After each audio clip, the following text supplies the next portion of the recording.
It's officially been 21 years since Nintendo released the Nintendo 64. People remember the Nintendo 64 for its classic software lineup such as Mystical Ninja starring Goemon and the Lick-a-Tongue game, Sushi game from Pokemon Stadium. Everybody knows classics like that. But people also remember the Nintendo 64 for its controller, specifically the analog stick. Nintendo had designed a new way to control 3D platformers with 360 degrees of motion. Unfortunately, as clever as this design was, it was really vulnerable to wear over time. Specifically, games that required you to go like this.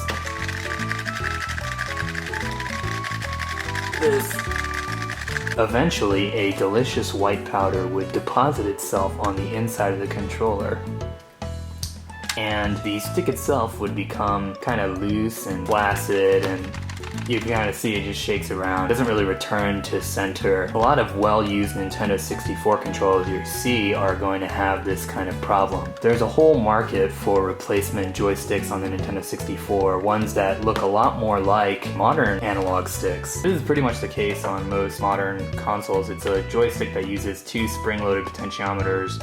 Although these joysticks aren't invulnerable to wear over time, they're certainly a lot more responsive and are a lot better at returning to center compared to the original Nintendo 64 joystick design. A company by the name of Hori, who had built an empire on carrying cases, fighting sticks, screen protectors, Indian music.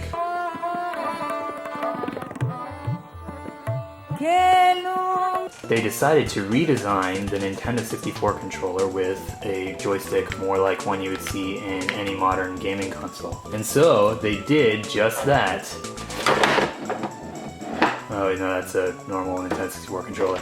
Here it is. This is the Hori Minipad 64. You can see it has a joystick really similar to one you would find in something like the GameCube, and you can see that they put the D-pad in the middle. They put two Z buttons on the top. For safety reasons, they removed the middle finger of the Teenage Mutant Ninja Turtle hand controller design. To this day, this is the only officially licensed third-party Nintendo 64 controller, and that's with good reason. The stick feels awesome. It's really comfortable to hold. Unfortunately, this Hori Minipad is actually not completely functional. So today, we're going to test it out and see which of these buttons is broken. Then we're going to crack it open and probe around and see if we can fix it. And hopefully we can, or else this video will be really sad.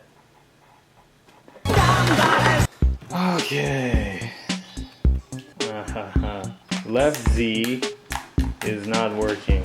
Right Z works just fine, so we're gonna have to crack this guy open and see what's wrong with the left Z. For this teardown, we're gonna be using a screwdriver kit as well as a multimeter.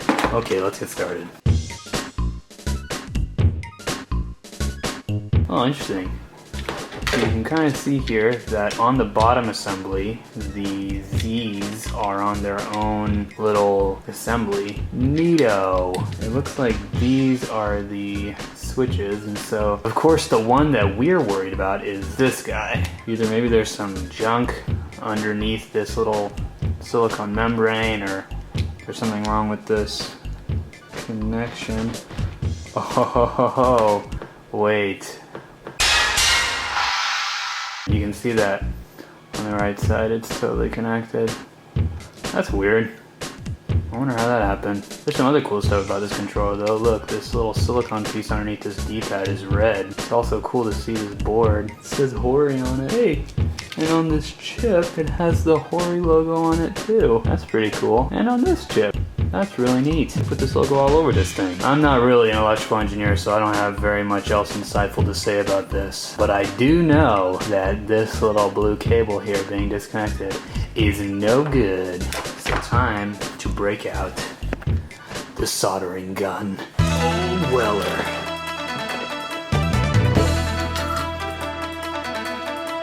I think that this blue cable actually connects to that third pin right there on this board, just like it does over here. I don't know how this cable got displaced. Now that this is out, I should be able to pull this cable out pretty easily. a little bit more breathing room. And that will make it a lot easier for me to solder in that blue cable. If you look here, you can see the 3 different connections that happen on that board, but this blue one just never goes all the way through. That'll really make things easy if we can just pull that board out.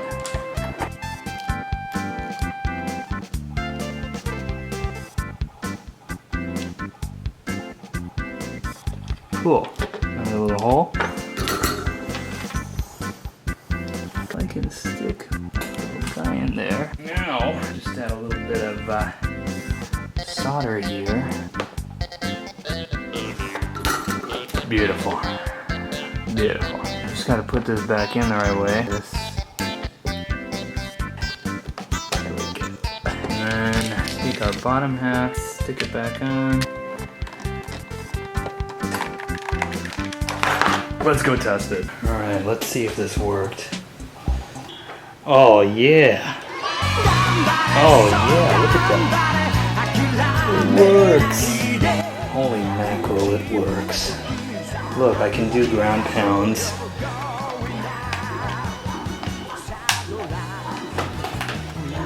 Booyah!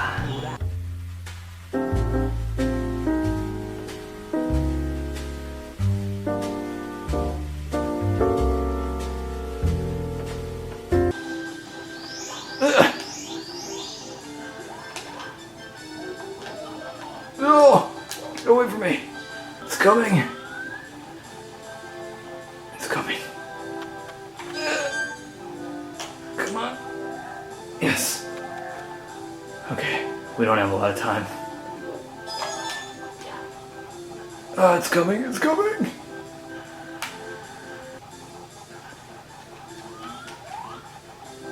Oh, no!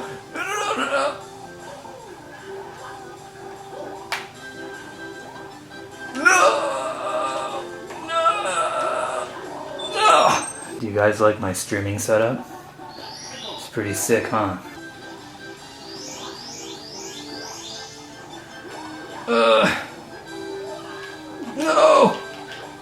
No, no, no, no.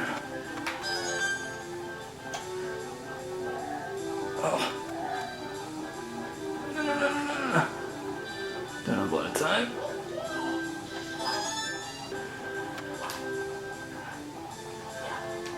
No, no, no.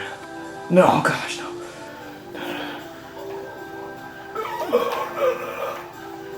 I believe I can fly. I believe I can touch the sky. I think about it every night and day. No! No! I give up. You know, to be honest, I don't even really know why I fixed the Z button. I should have just mapped all the buttons to A because this is the only real game that I care about. A timeless classic for the ages. Nintendo needs to re-release this game on Switch with HD graphics and net play, Street Pass, and Bayonetta as a DLC character. I would buy that. Anyway, what did we learn today? We learned the Lickitung game still holds up as a timeless classic. We learned that at some point someone tore apart my Hori controller and forgot to put back all the screws, and also somehow disconnected the left Z button. We also learned the Hori controller is a great controller for the Lickitung Sushi game because of how responsive the joystick is. We also learned that it's very difficult to avoid the mushroom in the snowman land while trying to get all the red coins. Oh yeah, we learned that the multimeter was useless, that it's as useful as a hammer. And that's about it. So thanks for watching.